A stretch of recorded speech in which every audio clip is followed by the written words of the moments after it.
XSFM입니다. I, D, W, K. 유승균 PD입니다.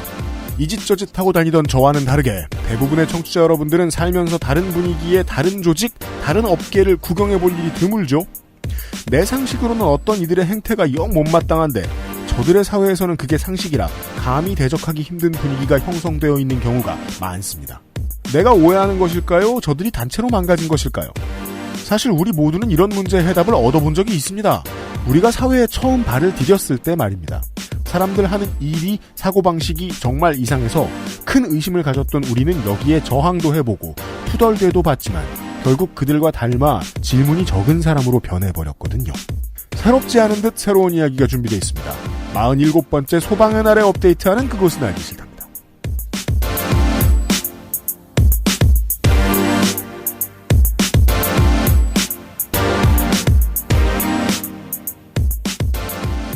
XSFM 청취자 여러분 안녕하십니까. 341회 토요일 순서의 그것은 알기 싫다입니다. 저는 유승균 PD입니다. 윤세민 에디터고요. 네, 안녕하십니까. 윤세민입니다. 내일 모레가 농민의 날인 거 아시죠? 푸른액 꼭 시켜 드시고요. 네. 그리고 청취자 여러분들이 듣고 계신 오늘은 한국 시간으로 소방의 날입니다. 대통령이 처음 참가한 게 99년이래요. 그래서 20주년입니다. 행사한 걸로는. 근데 소방의 날을 정한 건 47번째랍니다. 네. 그전엔 불이 안 났나요? 아니죠. 그전에도 다른 날이 있었다고 해요. 일제시대 때부터. 네. 그리고 11월 9일에 소방의 날을 정하게 된 거는 이유가 뻔합니다. 119. 그렇습니다. 소방공무원을 생각해보면요. 그 다른 어떤 공무원들 중에서도요. 책임의 무게가 무한대에 권력의 크기가 없습니다. 작습니다. 극도로 작습니다. 권력은 이 정도가 있습니다. 소방청에서 영을 제정할 수 있어요. 소방안전법과 관련돼서. 네. 네. 그거 말고는 무한 책임뿐이에요. 이러니까 사람들이 안 싫어하는 겁니다. 호감도 이런 것들을 생각해보면 소방공무원을 소방공무원이다 이러면서 싫어하는 사람은 없잖아요. 어떤 업계가 막 사랑받을 수도 있어요. 이렇게. 뭐 외국에 우리나라도 마찬가지입니다만 네. 소방공무원이 꾸민 친구들도 많이 있습니다. 어린 친구들. 네. 근데 무턱대고 사람들이 미워하게 된 업계가 있습니다. 언론계가 그렇죠. 책임이 상당하거든요. 근데 권력은 그 책임보다 높아요. 이런 직업이면 사람들이 싫어합니다. 사람들이 보통 옳습니다. 왜? 권력의 크기가 큰 채로 그것이 고정되면 거기에 들어가는 사람들은 보통 썩으니까. 그래 싫어합니다. 우리가 지난 시간에 이제 검사도 과로사하고 판사도 과로사한다고 얘기해드렸잖아요. 책임의 크기 되게 크니까. 그 책임지다가 직장인으로 활동하다가 죽기도 하는 거예요. 언론인도 그래요. 전쟁 났을 때 거기 갔다가 죽기도 해요. 그렇죠. 부상을 입은 상태에서도 카메라 안 버리고 뭐 그랬던 사례들 이런 거 보신 적 있습니까, 청취자 여러분? 언론인도 자기 책임 다하려면 죽어나요. 아주 힘듭니다. 네. 과로도 많이 하고요. 그래서 초짜 때 들어가서 막 되게 이상합니다. 아, 되게 힘드네 이 직업. 왜냐하면 그때는 그 권력의 맛을 잘 모르거든요. 그래서 선배들이 가장 이해가 안 되는 때입니다. 제가 느끼기로는 사회초년생이 사회에 들어가서 선배들이 가장 이해 안 되는 직군이 저는 언론인이라고 생각합니다. 저 사람들 왜 저래? 하는 생각이 많이 드는 곳들이 있잖아요. 네. 저는 그게 언론일 거라고 생각합니다. 그것과 관련된 이야기를 하도록 하겠습니다. 하기사 예전에 도도님은 선배도 아니었는데 그 공간에는 모든 사람을 이해를 못 하셨잖아요. 도도님은 선비였죠. 네. 허허 이 미친 놈들을 보았나. 그렇죠. 네. 네. 다들 뭘 하는 거지? 네. 심지어 언론인이셨는데. 네. 새로운 시도를 하도록 하겠습니다. 그리하여 이제 그 언론인을 모실 건데요. 유소은 씨라고. 근데 네. 이분은 검색하셔봐야 안 나올 겁니다. 동명이인은 있겠죠. 하지만 동명이인에 지나지 않습니다. 손이상이 말하는 동명이인과는 다릅니다. 무슨 소리냐. 진짜 동명이인 밖에 없을 겁니다. 잠시 후에 그 양반과 함께 시간 갖도록 하겠고요. 그것은 알기 싫다는 세상의 모든 도시락몰 실천하는 사람들을 위한 노트북 한국 레노버 에어비타 더스트 제로 2020학년도 서울시 교육청 특성화고 마이스터고 입학 안내에서 도와주고 있습니다. XSFM입니다. 세계에서 유일하게 카본 소재로 제작한 프리미엄 노트북 레노버 싱크패드 X1 카본, X1 요가. 내 비즈니스, 내 삶의 프리미엄을 더해보세요. Lenovo for those who do.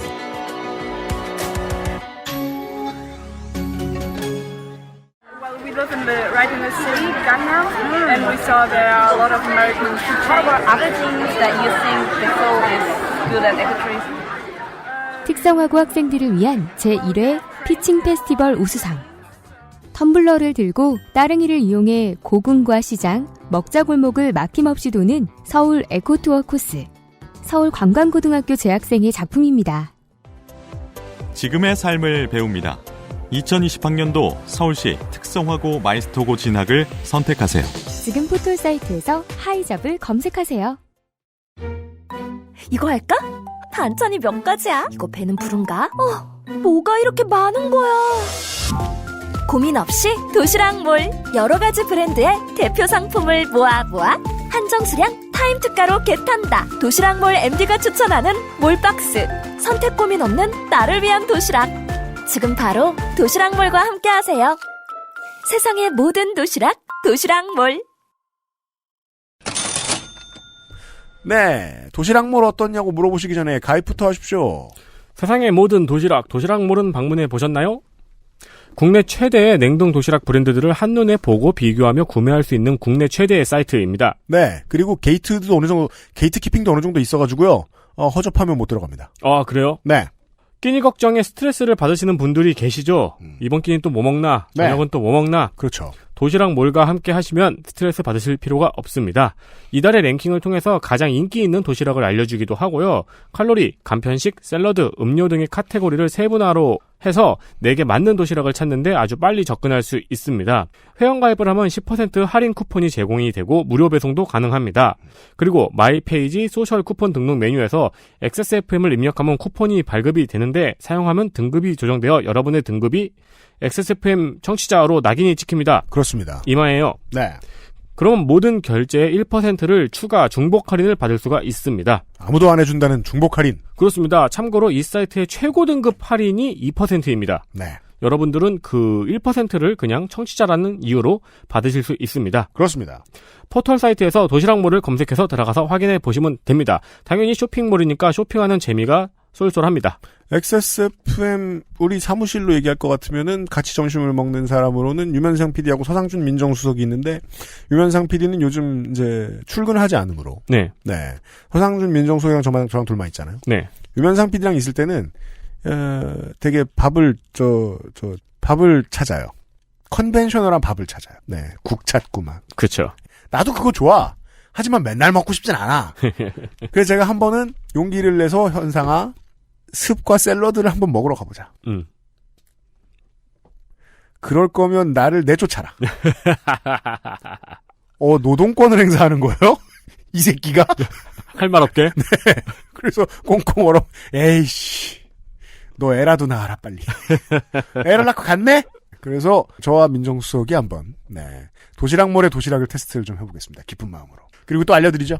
이 특권 아닌가요? 1% 할인을 받아서 아무것도 사기도 전에 네 중복 할인을 받아서 저희도 사 먹겠습니다. 감사합니다. 감사합니다.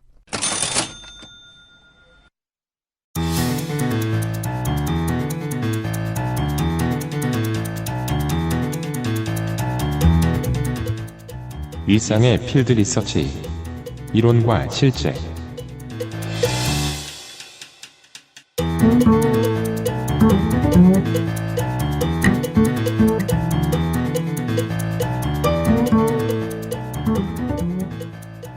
네, 새 코너인데요. 사람들이 아무렇게나 화를 잘 내고 미친 소리 많이 하는 곳은 어디가 있을까요? 트위터요. 트위터의 청취자 여러분 안녕하셨습니까? 제가 여러분들 얼마나 좋아하는지 아시죠? 오프라인에서 찾아본다면 1호선. 네. 서울 지하철 1호선. 그게 이제 서울 신도림 다음부터 좀 괜찮아요. 근데 신도림부터 이제 서동탄까지. 그렇군요. 다른 어느 곳보다도 콜센터의 상담 노동자들한테 좀 물어보면 하루에 막 이상한 사리의 집이 우리말 큰 사전 한 권어치씩 나올 거예요. 아, 그렇죠. 그래서 제가 보긴 그래요. 제가 들은 재밌는 거, 몇 년 전 얘기지만 어떤 할머니가 가전제품을 환불을 받으시려고 전화를 하셨어요. 그럼 이제 옅은 방어 업무에 들어갑니다. 물건에 이상이 없는데 쓴 물건이었어요. 그래서 이제 환불 못한다고 한참을 디펜스를 하고 있는데 성질을 버럭 내시면서 북한에서 지령받아서 내려왔냐 이런 말 하셨다는 거예요. 그게 무슨 어디로 튀는 거죠 갑자기 얘기가? 그러면서 막 그런 얘기들 막 내가 유튜브에서 다 봤다 뭐 이 젊은 놈들 어쩌고저쩌고. 근데 그런 사람들이 있어요. 환불을 못 해주는 이유는 김정은의 지령이다.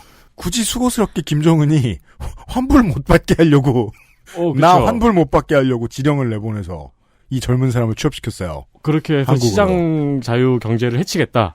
일단은 난파 간첩이 다 콜센터 상담만 하고 있으면 정말 남한을 싫어하긴 할 겁니다. 그렇죠. 예, 네. 좋은 말 하나도 안 나올 겁니다. 그렇죠. 아니 그런 어르신들이 유튜브를 보는데 내 편향을 강화시켜주는 뉴스를 보는데 그걸 늘 말릴 수도 없습니다. 우리 방송, 우리 플랫폼이 그렇잖아요. 편향성이 있다고 알려져 있잖아요. 네. 그래서 우리 방송 들으시러 오는 분들이 편향성 있는 아래 위 방송 듣고 들어와서 우리한테 뭐라고 하는 거 우리가 뭐라고 할 수도 없어요. 네. 플랫폼이 그런데 어떻게 해요?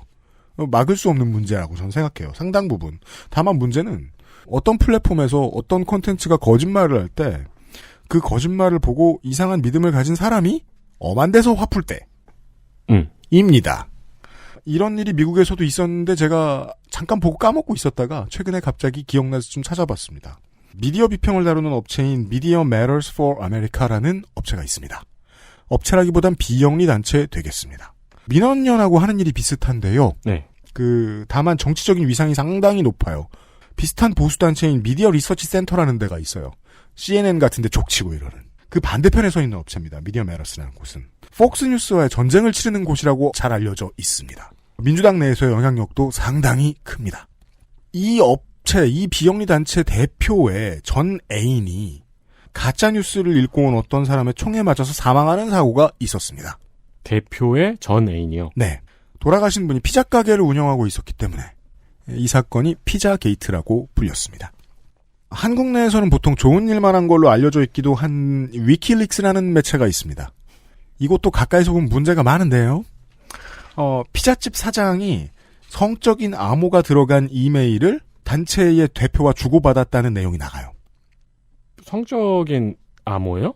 근데 얘기 들어보면 다 피자 얘기예요. 그리고 그거는 주고받으면 안 되는 건가요? 몰라요. 저도 집에 갈 때 가끔 피자 오늘 뭐 시킬까라고 대화하곤 하는데 그렇죠. 보통 집에 가서 결과적으로 피자를 먹거든요. 네. 네. 그 내용이 나간 뒤에 이 사람의 정치적인 인맥에 얽히는 바람에 나중에는 극우 채널 포첸 같은 데를 지나다니면서 이 사실이 점점 커져서 변질이 돼서 민주당의 주요 인사 중에 상당수가 소아성애자고 피자집 지하실에 성노예가 된 아이들이 갇혀있다더라. 하는 뉴스로 바뀝니다. 이 참말리 밖에서 들으니까 우리나 웃기죠, 이게. 네. 이후에 뉴욕 타임즈 등에서 이 루머가 거짓이라고 몇 번 팩트체크를 해줍니다. 그런데 당시에는 상당히 많은 사람들이 이 피자집에 협박 전화를 하고요. 피자 가게에 지하실 열라고 소란을 피웁니다. 그 피자 가게는 지하실이 없습니다. 그러면 열 수가 없기 때문에 오해를 풀 수가 없네요. 그 끝은 그 누명을 뒤집어 쓴 사장의 사망이었습니다. 이렇게 이 발 없는 말의 문제는요. 다양한 매체를 통해서 이 가짜뉴스가 너무 자주 흡수되면요. 되게 똑똑한 인간이라도 우리 주변에 나 이 사람 되게 똑똑한 사람이라고 생각했던 어떤 사람들도 이걸 기억 어딘가에 우겨 넣습니다. 그렇게 기억하고 그냥 덮어두는 수가 많아요. 특히나 내가 민주당이 원래 싫었던 사람들이었다면 더 했을 겁니다. 가짜뉴스는 당연히 편향을 부르고 문제는 편향된 사람들이 가짜뉴스도 가리지 않고 섭취하게 된다는 겁니다. 그 유통 채널에는 당연히 미디어가 있고요. 그 아시 다양한 방식으로 언론에 대해서 고민을 해왔는데요. 이번에는 이런 아이디어가 나왔습니다. 저런 미디어는 어떻게 굴러가길래 저런 뉴스 혹은 저것과 결이 비슷한 뉴스도 저렇게 막 내보낼 수 있는가? 내부에 관찰자가 좀 있으면 좋지 않을까? 근데 일한 지 20년 넘은 내부자를 구하면 어떻게 되냐? 좀비화돼 있죠. 네. 다 이유가 있어 그래. 그쵸. 이럴 거예요. 네. 네. 뭔가 그의 헛소문에 상응할 만한 이유가 있다. 그렇죠. 그러면 신참을 구해와야 돼요. 예를 들어 내가 언론정보학을 열심히 배웠어요. 뭐 꼭 언론사에 가려고 한 건 아닐 수도 있어요. 사회 나가면 어떻게 될지 모르니까. 하지만 뭐 언론인이 될 수도 있어요. 그래서 사회 가게 됐다. 당연히 그런 생각 먼저 듭니다. 뭐야 여기 일 이렇게 해? 하버마스나 막 마샬 맥루안이 봤으면 죽비를 들고 쫓아왔을 것이다. 정신 차리라고. 여기 왜 이래? 하면서 아직 동화 안 된 관찰자를 다행히 한 명 구할 수 있었습니다. 지금 사이에 끼어있던 소개가 전부고요. 소속과 하는 일과 그 무엇도 알려드릴 수 없는 새로운 코너에 이것도 파일럿입니다. 뭐 내일 없어질 수도 있어요. 이론을 아직 안 까먹었는데 이론을 사회에 적응시키는데 큰 어려움을 겪고 계신 유소은 이론가를 모셨어요. 반갑습니다. 네, 안녕하세요. 유소은이라고 합니다. 반갑습니다. 네. 네, 안녕하세요. 네. 서로 잘 부탁드립니다. 제가 첫 방송을 나오는 게스트들에게 늘 하는 말이 있습니다. 그냥 진행해 주십시오. 저는 등을 이렇게 떠밀어요. 네. 네. 떠밀려서 한번. 저는 아까 소개해주신 대로 석사를 이제 커뮤니케이션 학을 전공을 했고요. 한국에서는 흔히 언론정보학이라고 알려져요. 그렇죠. 뭐 신문방송학과 등 맞습니다. 여러 명칭이 있는데 이제 그냥 신문방송학과 전공을 석사로 이제 하고 말씀하신 대로 또 언론사를 입사를 할지 말지에 대한 좀 고민이 있어서 인턴을 해보면 좋을 것 같다라고 그렇죠. 생각했던 찰나에 우연히 미국에 있는 언론사에서 기회를 좀 얻게 돼서 이제 미국에서 1년 동안 언론사에서 인턴 기자로 일을 했어요. 네. 저는 해외에서 처음 살아본 거고 일도 처음 해본 거고 이제 기대를 많이 했죠. 이제 보통 생각한 이제 외국계 기업이 굉장히 좀 자유롭고 뭐 구글로 대표되는 그런 이미지들이 있잖아요. 네. 가면은 또 더군다나 우리나라 언론사와는 좀 다른 느낌이 있을 거라는 그런 막연한 기대감이 좀 있었죠. 뉴스룸에서 본 것 같은. 네, 맞죠. 딱 그거예요. 네. 맞아요.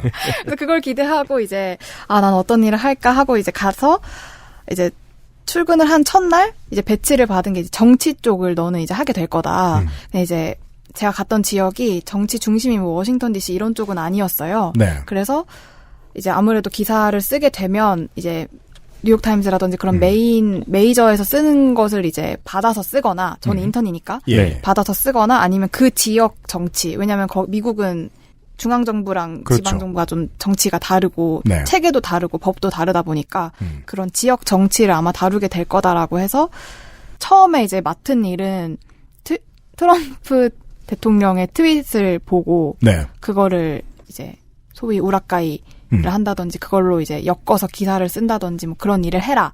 라고 해서 지구상 어딜 가나 기자는 그걸로 시작하는군요. 일을. 네, 전 세계 여기서 말한 그것이란 우라카이. 그 어떤 언론사도 이런 대통령이 나올 거라고 예상한 적은 없으니까요. 그렇죠. 제가 딱 갔을 때가 취임한 지 얼마 안 됐을 때였어요. 트럼프 대통령이. 그래서 굉장히 좀 핫할 때였고 모든 트윗이 다 관심을 받을 때였고 또 자극적인 말을 막 서슴없이 내뱉을 때였어요. 그것을 처음 시작했던 때. 그러니까 언론사들도 저 담당 업무를 하나를 둬야 되는구나를 이제 입감하기 시작한 때죠.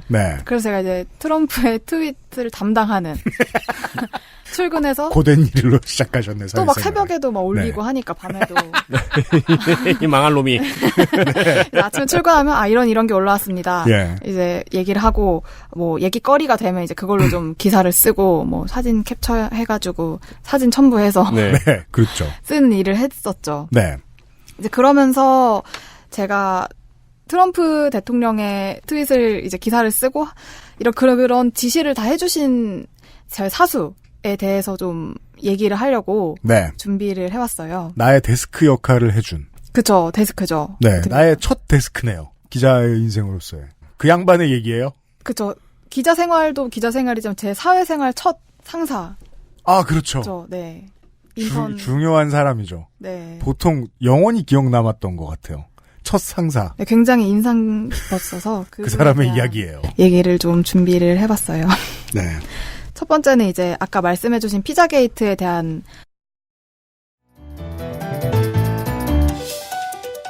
실험 하나. 직장 상사와 피자 게이트.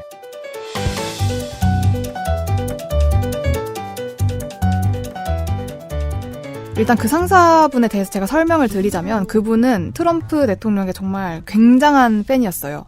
공화당을 지지하는 분이기도 했지만 공화당 안에서도 그냥 그 트럼프라는 그 사람을 굉장히 덕질을 한다고 해야 되나?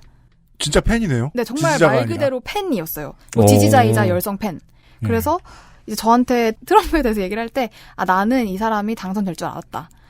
처음부터 얘기를 했고 공약에 대해서도 딱히 저한테 설명을 해주진 않았지만 그냥 나는 이 사람을 지지한다. 약간 이런 기조였어요. 그런 사람들이 많죠. 우리나라에서 누군가가 차은우 씨 덕질하듯이 네네, 트럼프를 네, 덕질을 하고 맞아요. 있는. 정말 말 그대로 그냥 트럼프의 열렬한 팬이었는데 뭐 나는 차은우가 대통령이 될 줄 알았다. 아니 근데 팬이라면은 후보에 올랐다면 대통령이 될 줄 알았다고 믿겠죠. 그쵸. 네.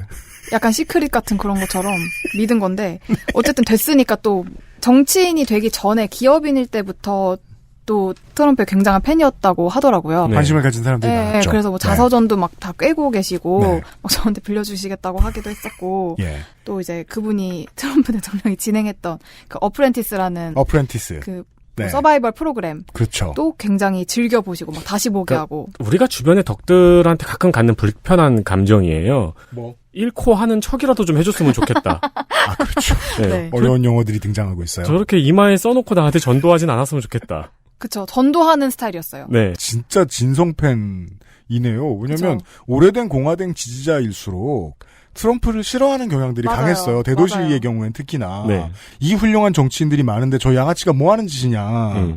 근데 그렇게 안 봤으면 진짜 오래전부터 팬이었겠네요. 사실 그분이 공화당 지지자인지도 잘 모르겠어요. 왜냐면 그런 중요한 지적. 정치적인 얘기를 했을 때 막상 얘기를 해보면 극명하게 갈리잖아요. 민주당과 공화당의 그런 정치에 대한 입장이, 정책에 대한 입장이. 근데 자세히 들어보면 딱히 공화당보다는 오히려 민주당에 가까울 때도 막 있고 그런데 트럼프가 무슨 얘기를 하면 무조건 이제 지지를 하는 그런 성향이 좀 있는 분이었죠. 일부 중년 지지자들이 막 우리 머릿속에 지금 지나가야 됩니다. 우리가 아는 사람들 중에. 있잖아요, 이런 사람. 당연히 이런 사람이 언론에도 있겠죠. 그렇죠. 언론사 한두 개도 아니고. 그렇죠. 사실 아까 말씀해 주신 것처럼 누군가의 덕후가 그냥 와서 저한테 팬을 너도 같이 좋아해라고 강요를 해도 그것도 싫은데 저는 이제 업무적으로 제 상사가 저한테 그걸 강요하면서 이제 또 언론사니까 기사를 쓰는 일을 하는데 그 기사에도 그 관점을 좀 반영하려는 경향이 있어서 저는 굉장히 그게 괴로웠고 1년 동안 좀 인턴 직원이 트럼프 예뻐해주는 기사를 써야 했네요. 그쵸. 그러니까요. 네. 원래 기사를 쓸 때 모든 기자들이 자신의 정치 성향이나 뭐 의견을 반영을 안 하는 게 맞기는 하지만 그렇죠. 그렇다고 데스크의 입장을 대신 반영해주는 사람도 아닌데 이제 그런 일을 하게 된 거죠. 소시적의 기자들은 데스크의 정치적 입장을 반영해주는 얘기를 자기 의사와 무관하게 거의 무조건 써야 되는군요. 네. 그 사람은 그 트럼프의 트위터를 살피는 일을 본인이 하는 게 나았을 텐데. 그분은 다른 업무가 많으니까. 저한테 이제 그런 보고를 시켰죠. 그래서 제가 보고를 하면 그 중에 이제 골라서 써라. 네. 제목은 이렇게. 이렇게. 상사의 정치 성향을 탁본을 뜬 듯이 떠서 수행해야 한다는 게, 자기 입 밖으로, 그러니까 자기 펜 끝으로 내밀어야 한다는 게 이 직업의 독특한 점이네요. 그런 생각을 안 해봤습니다. 그쵸. 근데 또, 결국은 또 제 이름이 나간다는 점이 제일 괴로웠고. 그렇군요. 그게 제일 괴로웠고. 저는 이 피자게이트를 알게 된 게 이 상사분 때문에 알게 된 거였어요. 이제 같이 점심을 먹고 있는데 갑자기 너 피자게이트가 뭔지 아니? 이렇게 물어보시는 거예요. 네.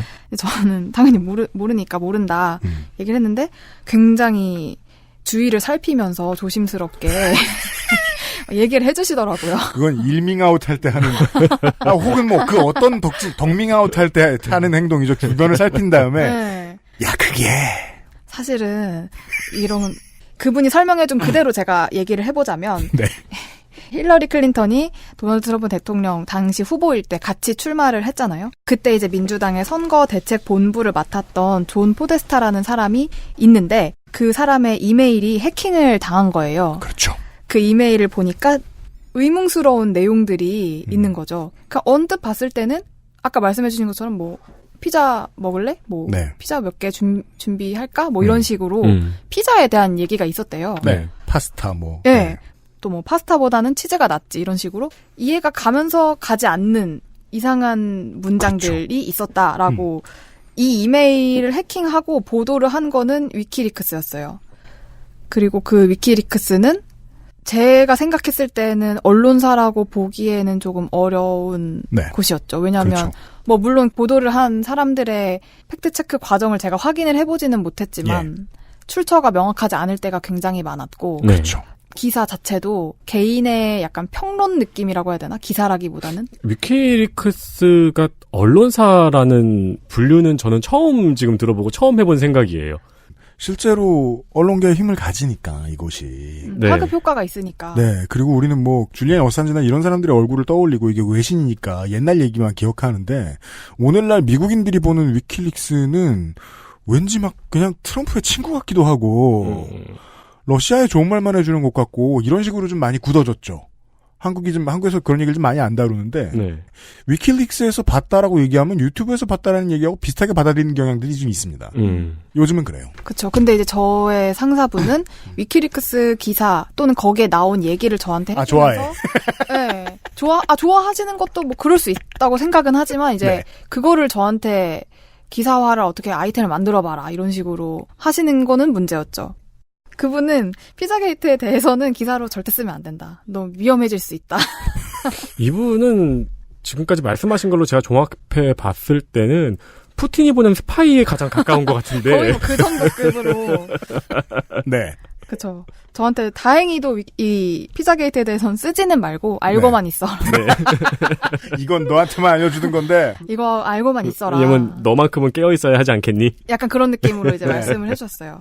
피자나 뭐 파스타 이런 용어들을 이제 설명을 하기를 여기서 음식 이름이 아동 성매매를 암시하는 암호라고 하더라고요. 지금이나 웃지 옛날에는 네. 그렇죠. 그래서 예를 들면 뭐 피자는 소녀를 의미하고 핫도그는 소년, 남성, 어린 남성, 그리고 치즈가 뭐 어린 소녀. 전 근데 소녀랑 어린 소녀의 차이가 뭔지 잘 모르겠긴 한데 약간 중의적 하나가 남았나 보네요. 이렇게 해석을 하고 있는데 피자가 남잖아.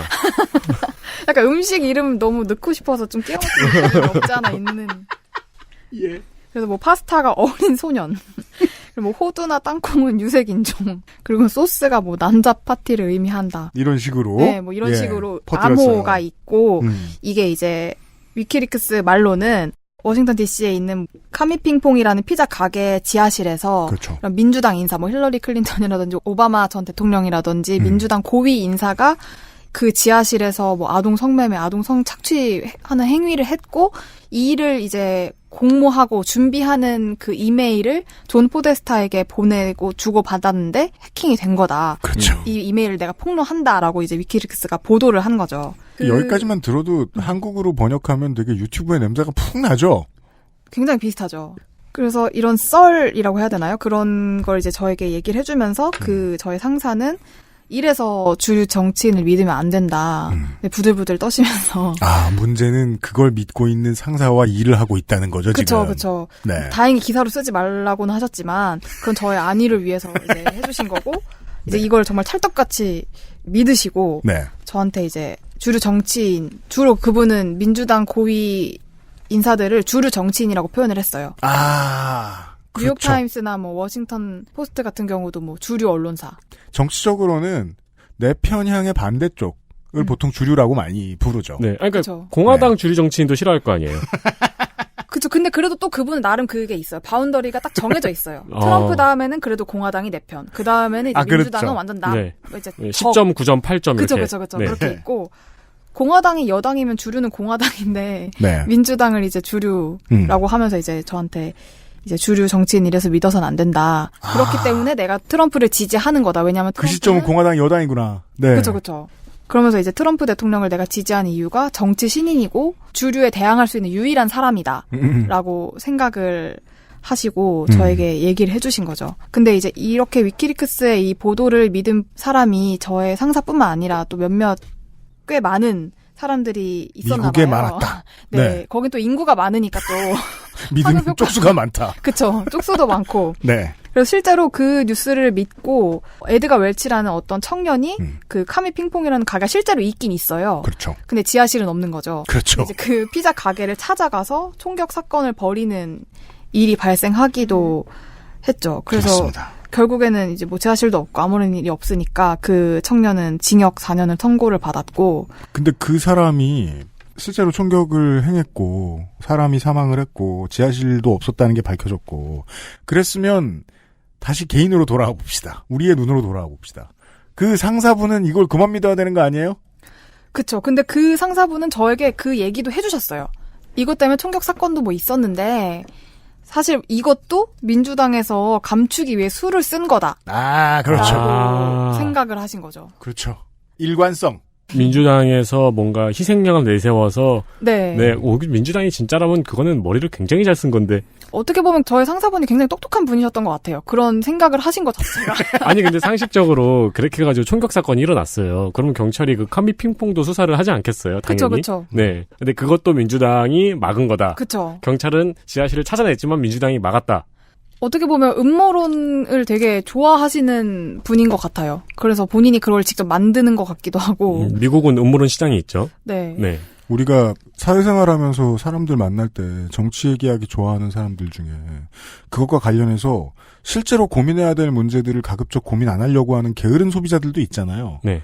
좀 머리 덜 아픈 것들 위주로 상상하는. 근데 언제나 음모론의 세계가 머리가 덜 아프고 머리를 아무리 많이 써도 마음 편하잖아요. 네. 우리가 모두 아는 이 얘기에서 제가 제일 신선한 건 이런 사람이 언론사에서 되게 오랫동안 일하기도 한다. 그죠. 별 문제 없이. 그죠. 왜냐면 이런 사람 어떻게 걸러요? 결격이 뭐가 있다고. 근데 그 사람이 업무에서 그거를 거른다는 거는 놀라운 능력이네요. 이분은 피자게이트를 거른 거는 충분히 써야 할 일이고 쓸 수 있는 일이라고 생각은 했지만 이렇게 민주당이 에드가 웰치란 청년을 내세워서까지 막 감추려고 하는데 이걸 내가 폭로를 하면 내가 위험할 수 있으니까. 네. 와 이게 실화임이 확실합니다. 네. 내가 위험할 수 있으니까. 그게 걱정돼서 안 하신 거지. 일관성 짠. 이 사건, 이 피자게이트 사건 이외에 다른 위키리스크스가 보도한 여러 음모론에 대해서는 많이 쓰시고. 아, 그래요? 네. 나성이 나고 그 얘기 줄이 종종 하잖아요.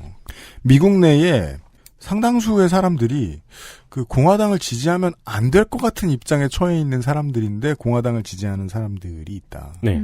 예. 그건 뭐 경제 문제일 수도 있고 민족 문제일 수도 있고 그런데 이런 사람들이 되게 그냥 아무 문제 없는 잘 사는 백인이라고 스스로를 착각하는 경우들이 좀 있다. 그럴 때에는 트럼프가 행하는 여러 가지 정책들에도 그냥 찬성을 보내주게 돼요. 최초에 이제 트럼프가 처음 당선될 때만 해도 설마 그러기야 하겠냐. 이거 순전히 못 사는 백인들만을 위한 대통령이지 라고 생각했는데 그러지 않았던 것 같아요. 이렇게 트럼프를 좋아할 만큼 일관된 상사라면 그 뒤에 트럼프가 보여줬던 많은 행보들에도 다 지지를 보냈을 거예요 아마. 그쵸. 이분은 백인은 아니셨어요. 네. 근데 본인을 약간 백인의 뭐라 그래야 되죠? 친구? 그러니까 일원? 트럼프가 항상 말한 것처럼 네. 뭐 이민자들이 우리들의 일자리를 뺏어가서 우리가 좀 경기가 힘들다라고 생각하는 백인의 입장에 있는 분 같았어요. 마치 하는 얘기들이. 네. 그래서 이민 정책에 있어서는 굉장히 예민하게 좀 받아들이시고 근데 그분도 백인은 아니고 네네. 뭐 이민자는 아니지만 어쨌든 유색 인종이신데 성공해서 한두 대 내려오고 있고 자신의 직장이나 집도 안정적인 유색인종들이 보통 맞아요. 예, 차별 정책에 찬성하는 경우들을 볼 수 있죠. 딱 그런 케이스였는데 이제 이분이 이제 그 이민 정책에 대해서 굉장히 트럼프를 지지하고 그러면서 이제 저한테 또 다른 얘기를 해주셨던 게 이제 멕시코 장벽에 대한 얘기였어요. 그거에 대해서는 어떻게 생각하나요? 실험 둘. 직장 상사와 멕시코 장벽.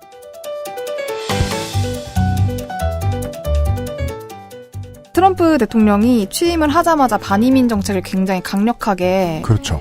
펼쳤는데 예를 들면 뭐 취임을 하자마자 반이민 행정명령을 내려서 무슬림 국가 출신의 입국을 막고 공항에서 막 갑자기 그 시행한 첫날 모르고 이제 그 시행을 한다 도장 찍을 당시에 이제 비행기에 있었던 분들이 내려서 못 들어가는 경우가 막 있고 막 있었거든요. 멕시코와 미국 사이에 이제 국경에 장벽을 지어서 이제 멕시코 불법 이민자들을 막겠다라는 정책을 이제 공표를 하고 지금 이 장벽을 짓고 있거든요. 그럼요. 근데 이제 민주당에서는 이 멕시코 장벽에 대해서 굉장히 반대를 했어요. 왜냐하면 이민자들의 자유를 침해한다. 또 환경을 파괴한다. 이 장벽이 굉장히 만리장성이죠. 네. 굉장히 크고 거대하더라고요. 네.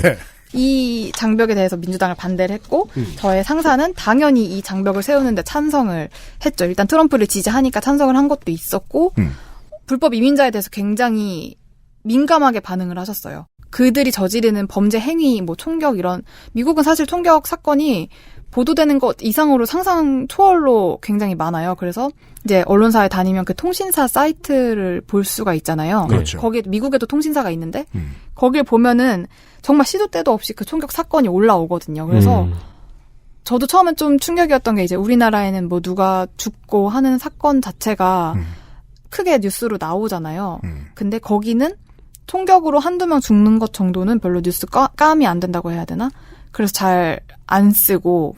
지방지와 지방 언론이 상당히 발전한 나라임에도 불구하고. 그쵸. 예. 워낙 그런 사건이 많으니까. 주의 단위, 그러니까 우리나라로 하면 도라고 칩시다. 도의 단위로 보더라도 총격 사고가 너무 많으니까 이게 사회 뉴스에도 못 올라온다. 네, 단신으로도 잘 안 쓰는 뭐 그런.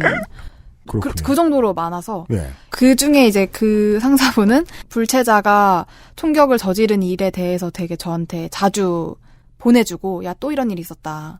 뭐 또 이 불법 이민자가 그걸 계속 보내는 건 약간 업무의 영역에서 보내는 건가요? 업무 시간에 보내죠. 업무 시간에 보내는 건데 그 둘은 다르죠. 업무로 네. 보내는 것과 업무 시간에 보내는 것. 업무 시간에 보내는데 쓰라는 건 아니고 뭐라는 것 깨어 있어야 된다. 네, 그냥 저 교육의 일환으로. 아 그렇죠. 교육의 일환으로 저에게 보내준 거였고. 네. 심지어는 막 그런 스웨덴 말메가 되게 이민자가 많기로 그렇죠. 유명한 곳이잖아요. 네. 근데 거기에서 있었던 범죄 행위까지 저한테 보내주는 거예요. 아, 그 상사분의 눈은 전 세계로 펼쳐져 있군요. 그쵸. 네. 우리는 이제 그 사람, 그런 편향성이 어떻게 작동하는지에 대해 좀 알잖아요. 네. 이민자들이 얼마나 행복한 곳이든 거기에서 범죄를 찾아내려고 노력하려는 눈에서 나온. 그렇죠. 스크랩들일 거 아니에요? 그러니까 그거를 보내주는 이유가 여기도 이런 데다 이런 느낌이 아니라 여기 봐. 여기 이렇게 이민자들이 많은 지역에서 이런 일들이 있는데 미국도 마찬가지다. 이렇게 될 거다. 그러니까 이런 식으로 생각을 하시고 저한테 정말 진심으로 두려워서 보내주신 거였어요. 진심으로 두려워서. 네. 걱정이 되고 우려가 돼서. 일하는 시간에 상사가 보내주시는 거니까 읽긴 했지만 처음에는 굉장히 괴로웠거든요. 근데 나중에는 이게 좀 재밌더라고요. 이거를 보는데. 네. 보내주는 모든 뭐 피자게이트라든지 이런 모든 사건에 대해서 아는 게 잘 없으니까 검색을 해볼 수밖에 없잖아요. 그렇죠. 그럼 주로 구글링을 해서 나오면 뭐 워싱턴 포스트나 뉴욕타임즈에서 나오는 기사를 볼 수밖에 없잖아요. 제일 위에 뜨니까. 예. 그러면은 너무 다른 내용이 나오는 거예요. 그 뭐 해당 정책이나 뭐 현장에 대해서 사건에 대해서. 예를 들면 뭐 가짜뉴스 팩트 체크가 나올 수도 네, 있고. 네, 아니면은 그 멕시코 장벽에 들어가는 예산에 대한 논란. 그쵸. 예, 혹은 이제 우리가 대표적으로 우리도 이제 뉴스 봐서 많이 알고 있는 장벽에서 그네 타고 노는 아이들 사진. 그쵸. 이런 것들을 볼 수 있으니까. 예. 그래서 이제 그 장벽을 세우면서 이제 불체자가 거기서 뭐 가족이 뿔뿔이 흩어지게 됐다든지 뭐 이런 사건들에 대해서는 전혀 모르고 있었는데 상사가 저한테 뭐 멕시코 장벽 세우는 거에 대해서 뭐 찬성하는 거를 저한테 글을 보내주면 저는 또 검색을 해보면 민주당은 이렇게 생각하는구나 하면서 비교하는 맛이 좀 있더라고요. 감탄하셨겠네요. 그쵸. 와, 이 아저씨 100% 아니야 이거. 찐이다. 그런 생각을 했죠. 얘들아 어떻게 내 상사가 찐이야. 찐이다. 굉장히 재밌었어요 저는. 그래서 네. 정책별로 비교를 해서 정리도 해봤어요 막. 예를 들면 뭐 이민 정책 트럼프는 이렇게 하고 우리 상사는 이렇게 얘기를 하더라. 이거는 실제로 민주당에서는 이렇게 얘기를 했고 또 다른 주류 언론사에서는 이렇게 보도를 하더라. 네. 정리를 하면서 꽤 공부가 됐어요. 그게 기사가 돼야 될 텐데요. 되게 굉장히 저는 이 과정에서 좀 많이 공부를 했던 어떻게 보면 저에게 도움을 줬죠. 되게 사학자들의 연구 방식 같네요. 아, 네, 그쵸. 그 편향된 사료를 보면서 자료를 찾아서 새로 끼워 맞추는 거예요. 네. 어떻게 보면 뭐 우리나라 보수 언론사 네. 뭐 기사랑 뭐 진보 언론사 기사랑 비교해보는 그런 거랑 비슷하긴 한데 네. 더 극단적이고 그러네요. 네. 네. 더 극명하게 갈린다고 해야 되나? 네. 한쪽만 보면 다른 한쪽은 전혀 알 수 없는 그런 정도라고 저는 느꼈거든요. 신기해요. 모든 점이 사회생활 보통의 언론사 아닌 사회생활하고 똑같거든요. 식당 가면 자꾸 일배 같은 소리하고 상사가. 그리고 평상시에 우리는 또 그리고 인턴 사원은 다른 것보다 시간 때우는 방법에 대해서 열심히 공부해둬야 나중에 미래가 보장된단 말이에요. 스트레스 맞아요. 없는 미래가. 네. 그래서 시간 때우는 방법 연구해야 되는 타이밍에 자꾸 저쪽에서 이상한 소리 들어오고 그중에는 가짜뉴스 막 섞여 있고 그쵸. 그게 교회 권사님이든 우리 회사 상사님이든 마찬가지인데 유일하게 다른 점은 가장 안 그럴 것 같은 언론사 내에서도 똑같다는 얘기입니다. 네. 다를 게 없었죠. 그래서 그냥 여느 날과 똑같이 뭐 불법 이민자가 또 총격했다 뭐 이런 얘기를 저한테 보내던 상사가 어느 날 좀 신박한 글을 하나 보내주셨어요. 그게 네. 이렇게 해석하는 게 맞는지 잘 모르겠어요. 제가 이걸 해석한 건데 멕시코의 전국 이민협회. 네. 보통 NMI라고 하는. 네, 거기에서 발간한 어떤 연구 보고서에서 논문 같은 거였어요.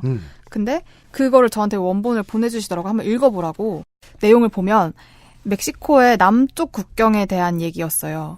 멕시코의 북쪽 국경에는 미국이 있는 거고 남쪽에는 이제 과테말라를 비롯한 중남미 국가들이 있는데 네. 이 남쪽 국경에 대해서 멕시코 정부가 방치하고 있다라는 게 이 보고서의 주요한 내용이었어요. 예. 그래서 보면은 이제 이 남쪽 국경 지역에서 얼마나 많은 범죄가 일어나고 있는지, 얼마나 심각한 범죄가 일어나고 있는지에 대해서 얘기를 하고 있었는데 과테말라나 중남미 국가에서 멕시코로 넘어오는 이민자들이 굉장히 많다고 해요. 그나마 그래도 멕시코가 좀 더 살만하니까. 멕시코가 잘 사니까. 네, 더 잘 사니까 넘어오는 경우도 있었고 또 더 원대한 꿈을 가지고 이제 멕시코를 넘어서 미국으로 가야겠다라고 생각하는 분들도 실제로 있나 봐요. 네. 이민자들이 굉장히 많은데 이 보고서에 나온 내용을 말씀드리자면 멕시코에 있는 대농장, 뭐 커피 농장 취업을 우선 하려고 그걸 생각하고 이제 보통 중남미 국가에서 많이 넘어오나 봐요. 네. 이를 이제 중개하는 브로커들도 굉장히 많다고 하고. 네. 그렇죠. 보고서 저자는 남쪽 국경에 있는 치아파스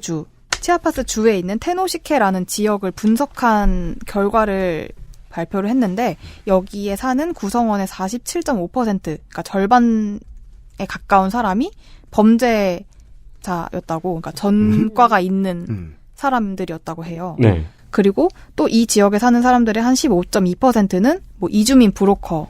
이 브로커 같은 경우에는 보통 그 과테말라나 중남미 국가에서 넘어오는 불법 이민자들에게 돈을 받고 커피 농장 같은 데 취업을 시켜준다든지 이런 식으로 알선을 하는 사람이었는데 돈을 받고 중개해주는 것 자체도 불법이지만 이 과정에서 뭐 착취를 하는 거짓으로 중개를 한다든지 뭐 이런 맞습니다. 식으로 네. 아니면 돈을 받고 잠적을 한다든지 등등 이런 범죄 행위를 저지르고 있다는 거를 소개하는 보고서였어요. 네. 그러면서 이제 이 보고서를 쓴 분은 이렇게 관리를 전혀 하고 있지 않아서 인권이 침해되는 경우가 많다. 맞습니다. 근데 상대적으로 멕시코 정부는 북쪽 국경에는 굉장히 신경을 많이 쓰고 미국과 딜을 하려고 하고 노력을 하고 그렇죠. 또 미국에게 이제 우리 멕시코 사람들이 뭐 물론 불법으로 넘어가긴 하지만 인권이 침해당할 수 있으니까 이걸 신경 써 달라라고 주장을 하면서 정작 그 중남미 국가에서 넘어오는 이민자들의 인권은 고려하고 있지 않다라는 내용을 담은 보고서였어요. 네. 그렇죠. 그래서 저는 이걸 읽으면서 약간 이분이 보낼 만한 내용이 아닌데라는 생각을 했죠. 처음에는 살짝 뭐 앞에 내용을 보면은 이거 미국의 우파가 주장하고 싶어하는 얘기 아니야? 이런 의심이 들 수도 있는데 어떤 편향을 가진 눈으로 보고 있으면 네. 그런데 실제로 그 어떤 주변 국가들보다 잘 살고 있는 어떤 나라가 응당해야 할 일은 이민 브로커 단속이거든요. 네. 저는 이런 표현을 쓰고 싶어요. 이민 브로커 단속을 잘하면 이민자와 관련된 범죄는 현저히 줄어듭니다. 기본적으로 이민자는 범죄를 안 저질러요. 왜냐하면 여기 있고 싶으니까. 범죄를 저지르면 내쫓기니까. 잠깐 있다 가려고 생각하는 그냥 마냥 범죄자가 있다 치죠. 그럼 그 사람들은 걸리지도 않고 도망갈 거예요. 네. 아주 극소수겠죠. 정말로 이민을 꿈꾸는 사람들이라면 어마어마하게 얌전히 삽니다. 이민에 성공한 한국인들 얘기를 들어보시라고요. 네. 근데 그들이 얌전하게 그 사회에 새로운 사회의 일원이 되어서 잘 살 수 있게 만들려면은 그 국가가 잘해야 되거든요. 그 국가가 문을 많이 열어도 좋고 진보적으로 문을 조금 열어도 좋아요. 보수적으로. 다만 이민 브로커는 적거나 없어지게 만드는 건 무조건 해줘야 된다는 거죠. 네. 어렵게 들어온 사람들이 평화롭게 살 수 있게 하기 위해서. 그 얘기를 하기 위해서 실태 조사를 한 건데. 그쵸. 그런 것 같은데. 말씀하신 대로 실제로 이 중남미에서 넘어온 불법 이민자들은 정말 얌전하다고 해야 되나? 그러니까 열악한 환경에서도 일을 기꺼이 했죠. 보면 실제로 그 중남미에서 멕시코로 넘어와서 커피 농장이나 이런 데서 일하는 이민자가 한 4만 명 정도라고 하는데 네. 그 사람들이 받는 일당이 3불 50전 정도였다고 해요. US 달러 3달러 50센트. 네. 네. 일당이. 미국에도 전을 쓰나요? 미국 용어예요. 사투리예요. 아, 그래요? 네네. 1년 동안 많이 동화되셨군요. 네. 그래서 이 저자는 처음에는 이제 그 국경 지역에 범죄자가 많고 브로커가 많다라고 시작을 하면서 끝에서 하는 얘기는 이제 멕시코 정부에 대해서 비판을 하면서 네. 멕시코의 북쪽 국경 같은 경우에는 미국이나 캐나다랑 멕시코랑 그 나프타를 통해서 그 인권을 보호받을 수 있는 최소한의 장치가 있는데 네. 남쪽 국경에는 그런 장치가 없다. 멕시코 정부는 북쪽 국경에서 멕시코인들의 인권에 대해서 신경을 쓰고 있지만 남쪽 국경에서 과테말라나 다른 이민자의 인권을 신경 쓰지 않고 브로커도 방치하고 있다. 네. 이것은 문제다. 네네. 여기가 범죄율이 늘면 캐리비안의 사람들의 문제가 아니라 멕시코의 문제다. 관리를 안 한. 그 네. 얘기를 하고 싶었다. 네. 근데. 그 제가 읽은 보고서는 그런 내용이었어요. 근데 상사는 같은 보고서 읽으셨어요. 그래서 상사가 모르죠. 혹시 트럼프도 중요하지만 세상에서 가장 중요한 것은 인권이다. 라고 생각할 수도 있어. 네, 이것은 묵과할 수 없다. 네. 네. 난 오늘부로 변화했다. 저의 상사는 저한테 이제 다 읽었냐. 예, 다 읽었다. 아, 그걸 이거는 이제 물어보기도 해요? 물어봐요. 아, 그거 너무 스트레스 받는다. 보통 친구가 긴 글 보내면 안 읽잖아요. 덕후들이 뭐가 싫은데. 그래서 싫은 거죠. 보여준 다음에 꼭 감상문 요구해. 네. 어땠어? 아, 너무 싫어. 생각 어때? 어떤 생각이 들어? 물어보시죠. 항상 물어보세요. 운전 중인데 막. 사실은 답을 듣고 싶기도 하지만 내 감상을 말해주기 위해서 맞아요. 묻잖아요. 네. 맞아요. 네. 어땠어? 하고 전 듣지도 않아요, 제 얘기. 그렇죠. 뭐랍니까, 이 사람이. 그러면서 하시는 말씀이 이제 멕시코가 소위 내로남불을 한다. 와우. 2019년에 저희 방송은 세계의 다양한 내로남불을 전해드리고 있습니다. 그렇습니다. 네. 그러면서 이제 미국이 이렇기 때문에 멕시코 장벽을 빨리 세워야 된다라고. 네. 그러니까 해석이 정말 제가 이해한 것과는 달랐죠. 겁을 집어먹은 보수적으로 합리적인 해석이죠. 네. 저게 올라온대. 범죄자들이 올라온대. 그렇기 때문에 멕시코도 밑에를 막아야 되는데 멕시코도 밑에를 막자는 얘기를 지네들은 하면서 위에 장벽은 반대한다? 이거 봐라? 이런 해석이네요. 그렇죠. 어떻게 보면 멕시코 정부를 비판적으로 보는 것은 이 보고서의 저자나 저의 상사나 그 비판적으로 보는 거는 같아요. 근데 그렇죠. 이해심이 깊으셔. 네, 근데 이제 네. 근데 비판의 포인트가 다른 거죠. 그렇죠. 네. 멕시코 남쪽 국경에서 발생한 범죄가 북쪽 국경에도 충분히 생길 수 있다. 이 미국에 그렇죠. 사는 나의 입장에서는 불안할 수밖에 없다. 그렇죠. 그리고 또 이 중남미인이 여기서 멕시코로 쉽게 넘어오면 또 미국에도 쉽게 넘어올 거 아닌가? 그러니까 우리는 관리를 해야 돼. 장벽을 세워야 돼. 이런 입장인 거고. 네. 그 보고서에서 인권을 쏙 빼면 그런 결론이 나오네요. 그쵸. 멕시코에서 미국으로 넘어가는 불법 이민자의 인권을 요구하는데 얘네는 이런 얘기를 하면 안 된다. 자기네나 잘 챙기고 그걸 먼저 자기네가 선행을 하고 미국에 요구를 해야지 이렇게 미국에게 요구하는 것은 내로남불이다. 왜인지 모르겠지 주장. 왜인지 모르겠지만 이상하게 두려움에 빠진 사람들이 정치적 목소리를 더 크게 내죠. 그러다 보면 이 같은 자료를 보고 이런 소리를 하게 되죠. 그래서 네. 저는 저의 상사의 그런 과거 경험이라든지 이런 걸 전혀 모르기 때문에 왜 이분이 이렇게 이민자의 범죄에 대해서 되게 예민하실까? 한편으로는 당한 게 있나? 이런 생각을 하기도 했죠. 근데 그건 제가 알 길이 없으니까. 네, 그렇죠. 정말로 싫었으면 본인의 경험도 그 많은 대화 기회 중에 내비치셨을 것 같긴 한데. 그쵸. 근데 그렇죠, 저한테 네. 그런 얘기는 해주신 적이 없었어요.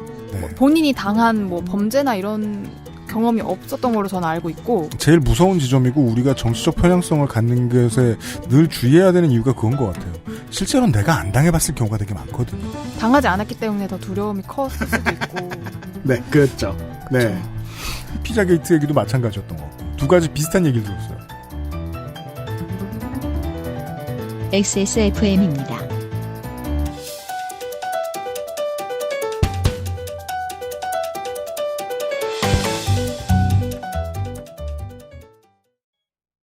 필터 교환이 필요 없는 공기청정기. 반가워 에어비타 더스트 제로. 글로벌 판매량 넘버원 노트북 브랜드 레노버에서 게이밍 노트북을 제작한다면 프로게이머를 위해 최적화된 리전 Y 시리즈를 액세스몰에서 확인하세요. Lenovo for those who do.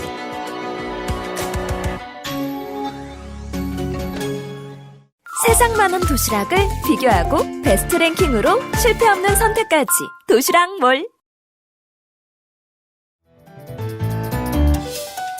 적용 가능한 이론. 미디어의 효과.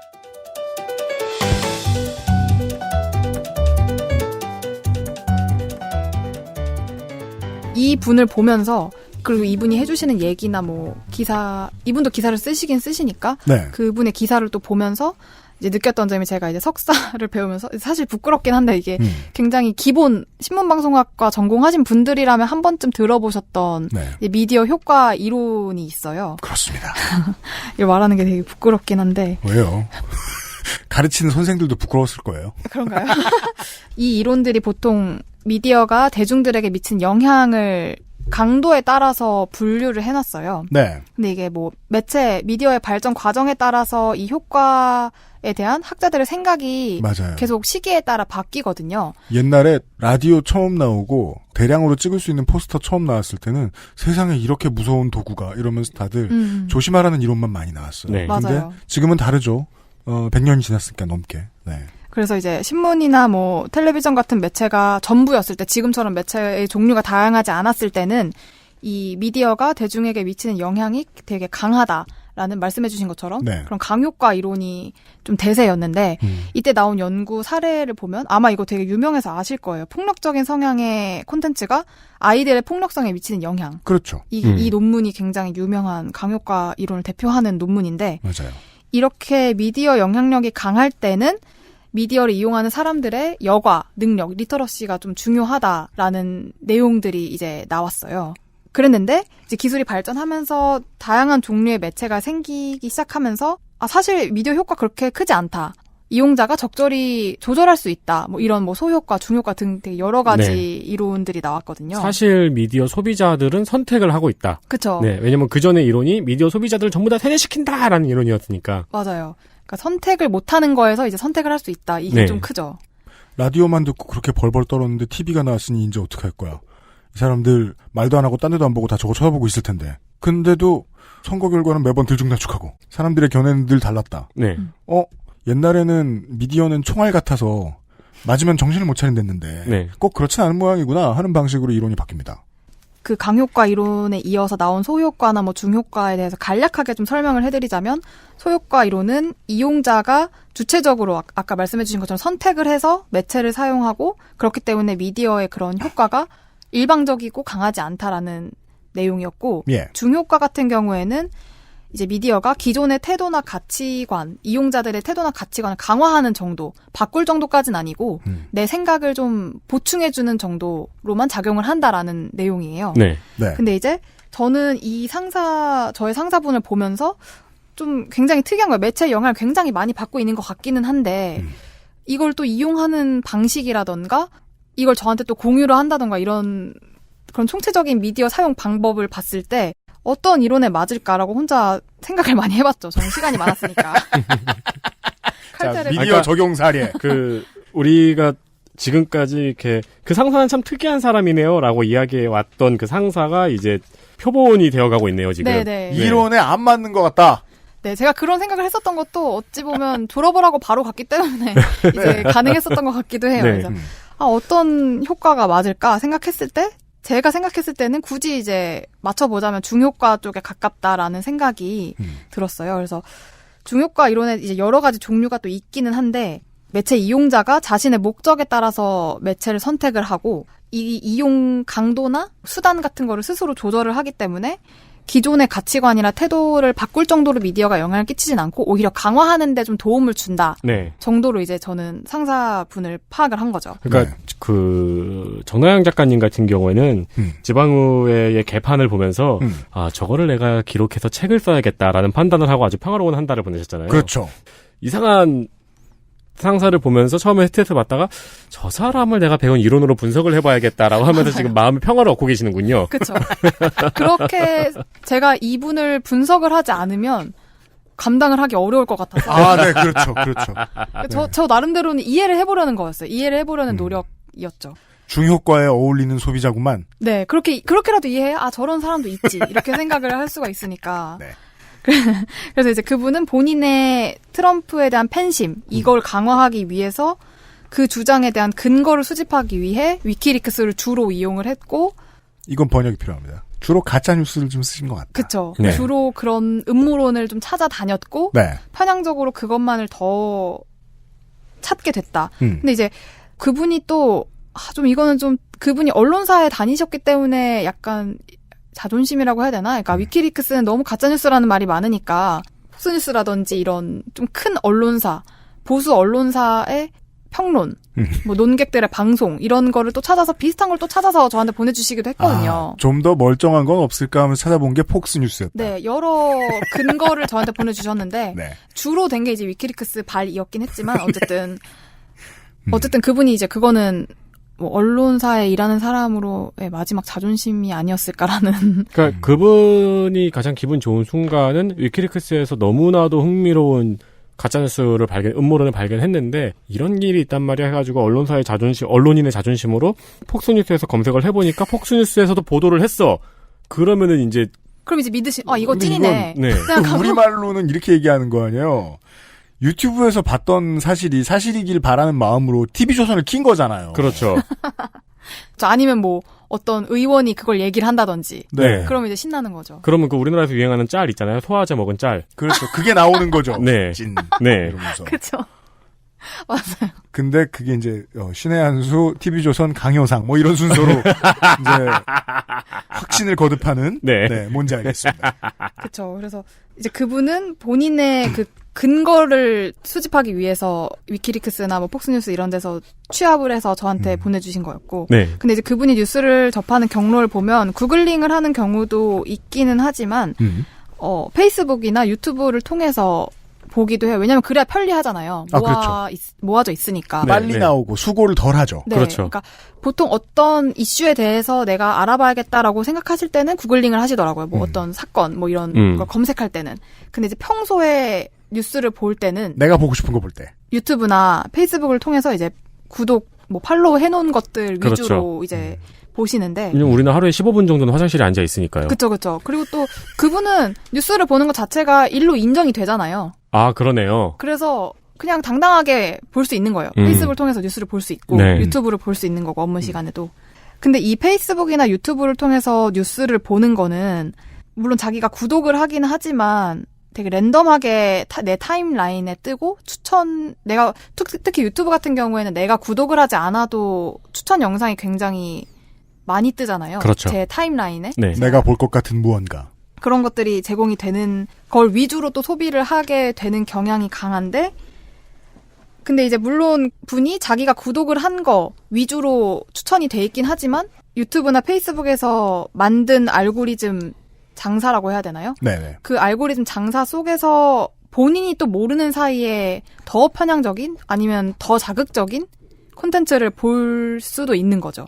지금의 미디어가 소비자에게 권력이 아주 많이 넘어오긴 했는데 그렇다고 해서 소비자가 갑이냐 하면 그런 것은 아닌 게 이론적으로 우리는 접근을 하면 AI가 랜덤으로 짚어주는 항목들은 보통 더 구독자 수가 많고 본 사람이 많고 좋아요 수도 많아요.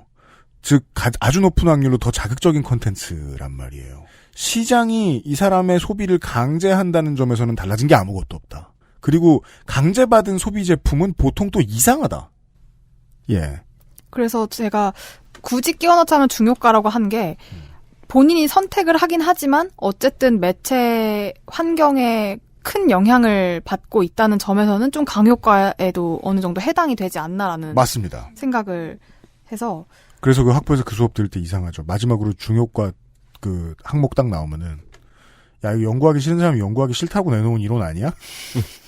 매스미디어의 힘은 크지도 않고 작지도 않다. 이렇게 돼 있거든요.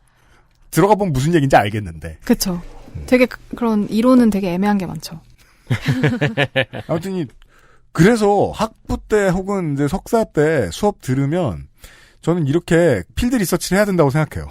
랜덤한 사람을 붙잡아 놓고 이 사람은 어떤 이론에 맞나.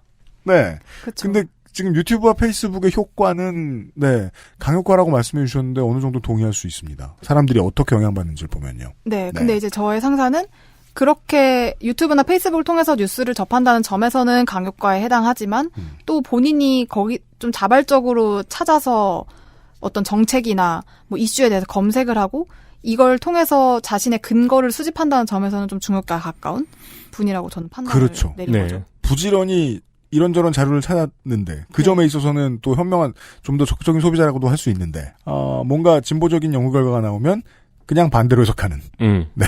그래서 이분을 보면서 굉장히 이런 소셜미디어를 통해서 뉴스를 얻는 그 자체가 편리한 만큼 좀 위험하다라는 생각이 좀 들었어요. 이 알고리즘 장사가 보기 쉽고 내가 원하는 거를 제공한다는 점에서는 쉽고 편리하지만 그만큼 자신의 가치관과 좀 반대되는 아니면 조금이라도 부합하지 않는 거는 자동으로 차단을 해주니까 그렇죠. 이게 위험할 수 있고 개인의 생각을 더 좁게 만들어주진 않을까라는 생각이 들더라고요. 저희가 얼마 전에 보수 유튜브를 되게 중점적으로 봤잖아요. 네. 그리고 나서 일주일 동안 제 유튜브 홈은 홈에서 추천하는 영상만 보면은 민주당은 망했어요. 네. 네. 맞아요. 반대로 진보적인 유튜브를 좀 한동안 볼 일이 있고 나서 그런 다음에 또 유튜브에 딱 클릭해서 들어가면은 한국당은 망했어요. 온 국민이 그렇게 생각하는 것 같아요. 한 10년 전, 15년 전에 가장 극단적으로 그게 보였던 게 100분 토론 보고 나면 A 게시판과 B 게시판 가보면 서로가 이겼어요. 근데 한쪽 게시판만 쓰는 사람들 입장에서는 어떨 거예요? 인생이 어떨 거예요? 그쵸. 네. 소셜미디어를 통해서 뉴스를 보는 사람들이 어쨌든 자기가 여러 타임라인에 뜨는 뉴스 콘텐츠 중에서 하나를 택해서 보는 거잖아요. 네. 그렇기 때문에 본인이 스스로 선택을 한다고 생각을 하는 거예요. 그렇죠. 그게 좀 저는 위험하다는 생각이 들더라고요. 애초에 벌려진 판 자체가 알고리즘 장사 속에서 벌려진 판인데 여기서 본인이 선택한다는 그 행위 자체로 본인이 스스로 선택한다는 그 효능감이라고 해야 되나? 그런 감정을 느끼는 것 자체가 어떻게 보면 더 편향적으로 생각이 좁혀질 수 있는 기회가 되는 게 아닌가라는 생각이 들더라고요. 현대사회 전체인 것 같기도 해요. 내가 선택했다는 착각. 네. 알고 보면 나한테까지 온 생산자가 우리 집 앞에 와서 나를 선택한 건데. 네. 예. 그래서 결국에는 그렇게 점점 편향적으로 생각이 돌아서다 보면 이제 완전체가 되는 거죠. 이 저의 상사처럼.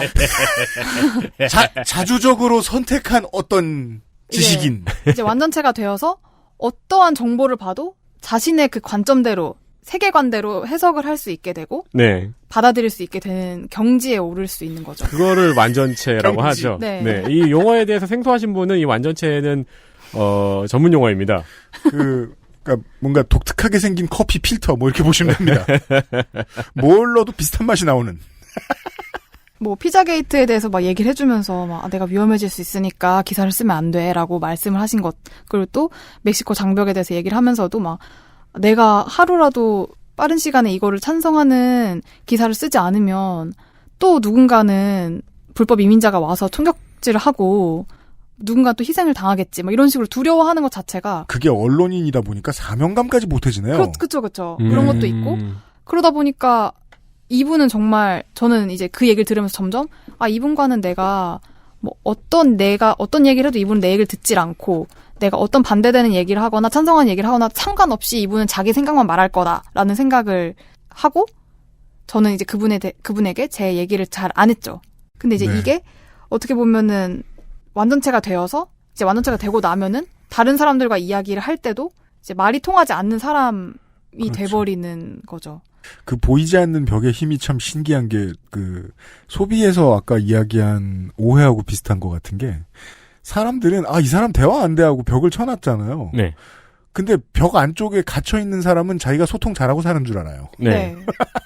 그러니까 상대방이 보통 이제 완전체의 특징이죠. 상대방이 대화를 하다가 그래 이러고 이제 문워크로 빠져나가잖아요. 그러면은 이 사람은 내가 저 사람을 완벽하게 설득시켰어라고 생각을 맞아요. 하죠. 혹은 제압했어. 내가 이겼어. 네.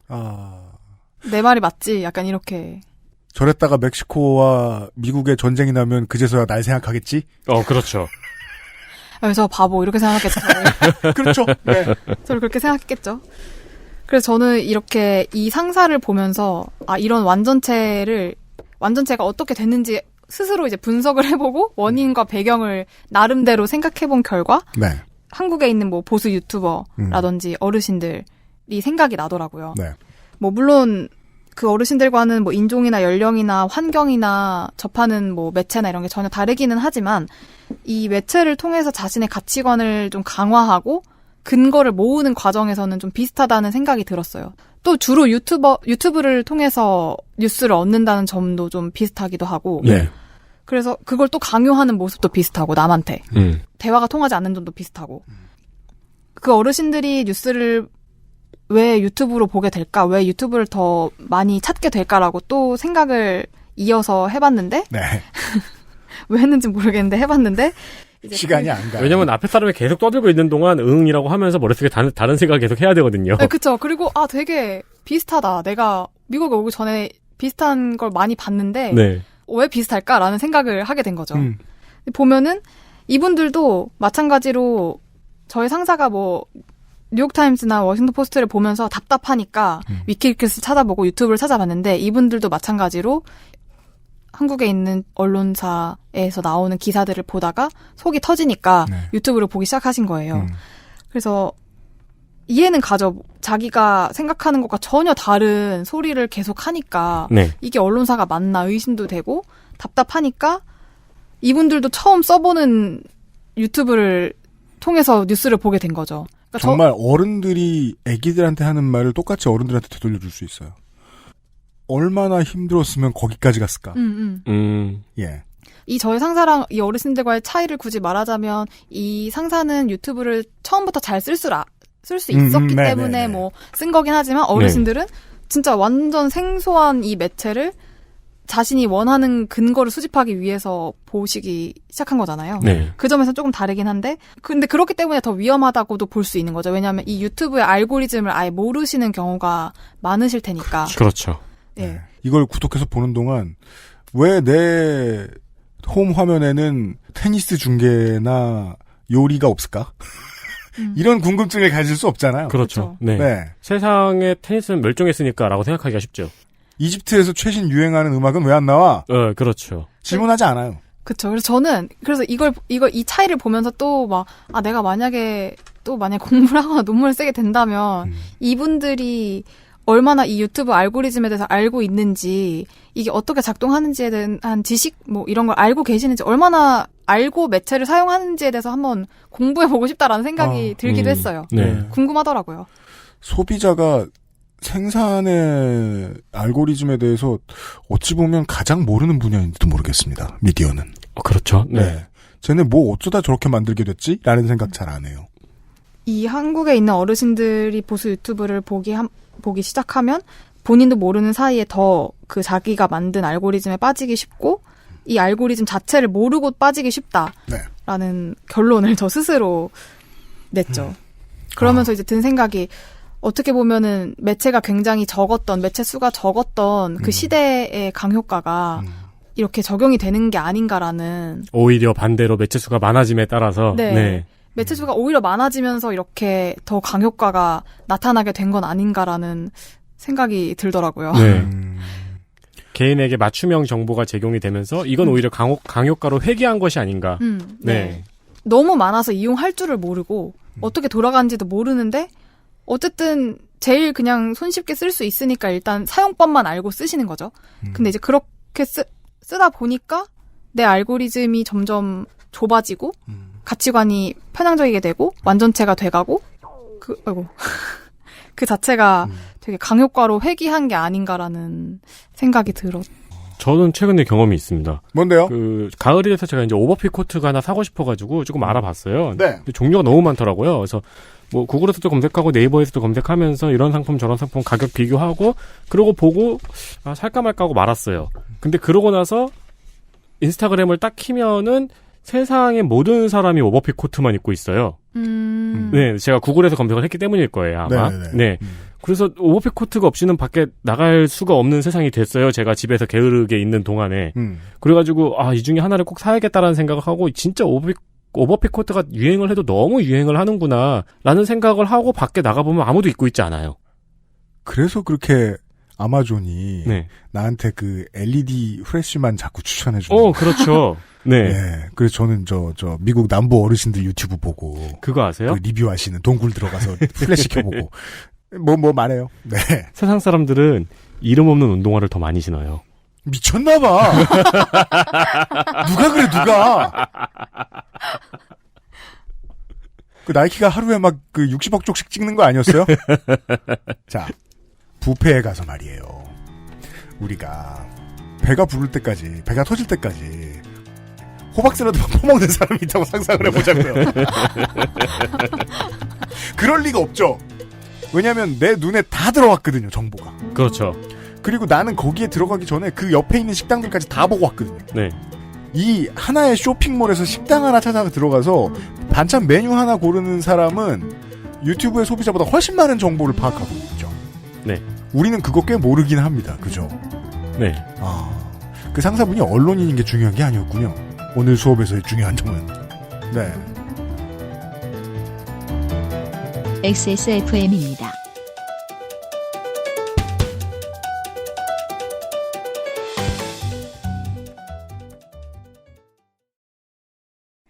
필터 교환이 필요 없는 공기청정기. 반가워 에어비타 더스트 제로. 64개 대학 5천여 명의 특성화고 전형으로 특성화고와 마이스터고 학생은 대학 진학의 폭도 더 넓습니다. 2020학년도 서울시 특성화고 마이스터고 진학을 선택하세요. 특성화고 원서 접수는 11월 25일부터. 자세한 사항은 서울시 교육청 특성화고 홈페이지를 참고하세요. 2차 대전 시의 구시대적인 평론가. 그 당시에는 언론인이 평론가도 함께하고 뭐 시도 쓰고 소설도 쓰고 막 이랬으니까요. 지식인들은 상당수 그 기계에 대한 신봉에서 벗어나질 못했습니다. 저거 봐라. 저 탱크가 있으면 현대 문명 다 무너진다.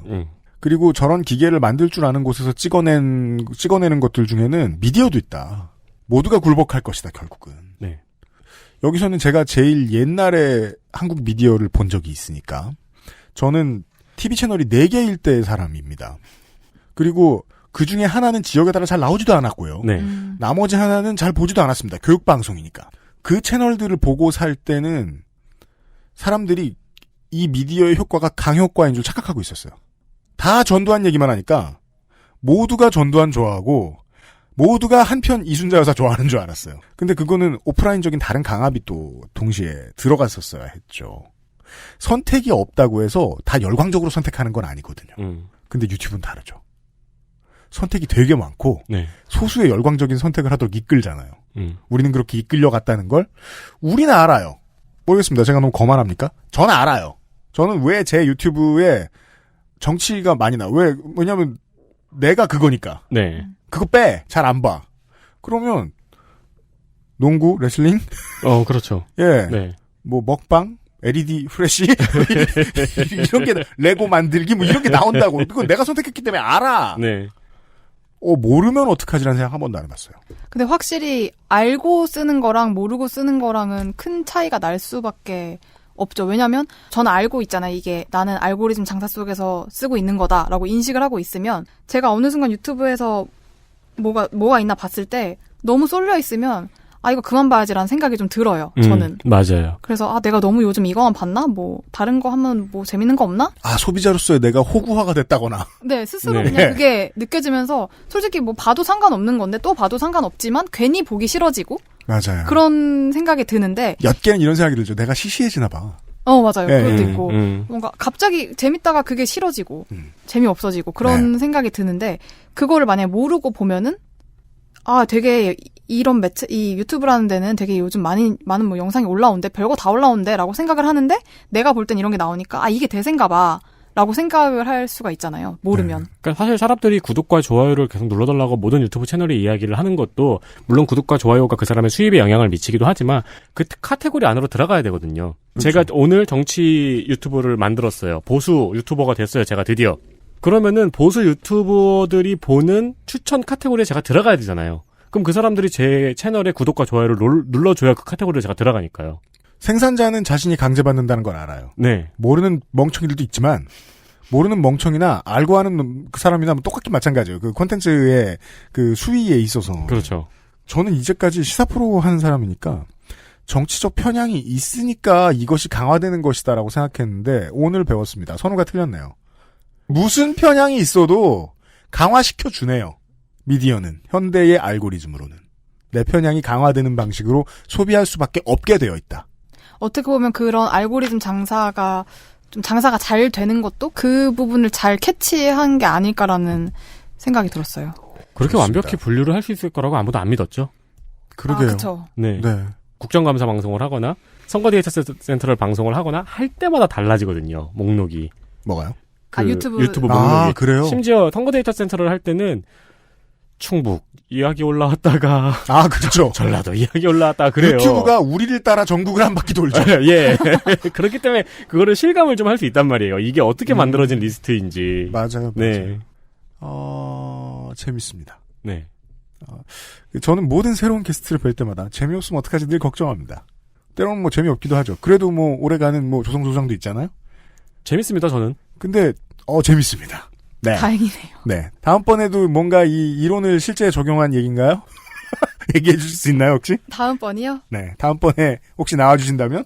꼭 언론학이 아니어도 네. 뭐 다른 쪽이라도 제가 아는 게 있다면 이 사회생활을 하면서 뭔가 적용을 할 만한 게 좀 네. 보이면 이 케이스처럼 막 완벽하게 뭐라고 표현합니까? 영어로 이렇게 좀비화 진행된 거. 머미파이드 되었다. 꼭 그렇지 않아도 좋으니까. 네. 네. 다음 이야기를 기대해 보도록 하겠습니다. 이론과 실제에 대한 얘기였습니다. 유소은 이론가와 함께 했어요. 긴 시간 수고하셨습니다. 다음에 봬요. 네, 감사합니다.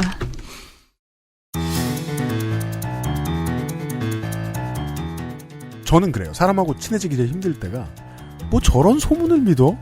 하는 생각이 들 때. 연예인 관련 풍문 같은 경우에는요. 믿고 자식으로 떠나서 아예 안 쳐다보는 게 인간적인 예의인 경우가 있거든요. 그렇죠. 근데 그거 되게 좋아하죠. 점심때 얘기 들어보면. 다들 비슷한 초기 증상 정도는 겪고 있습니다. 저도 어떤 분야에선 그럴지도 모르죠. 네. 뭔가에 대해서 듣고 얘기하고 떠드는 건 되게 신나는 일이니까요. 대신에 그래도 뭐 저런 걸 믿어 싶은 사람하고는 친구가 되기 어려운 경향이 있습니다.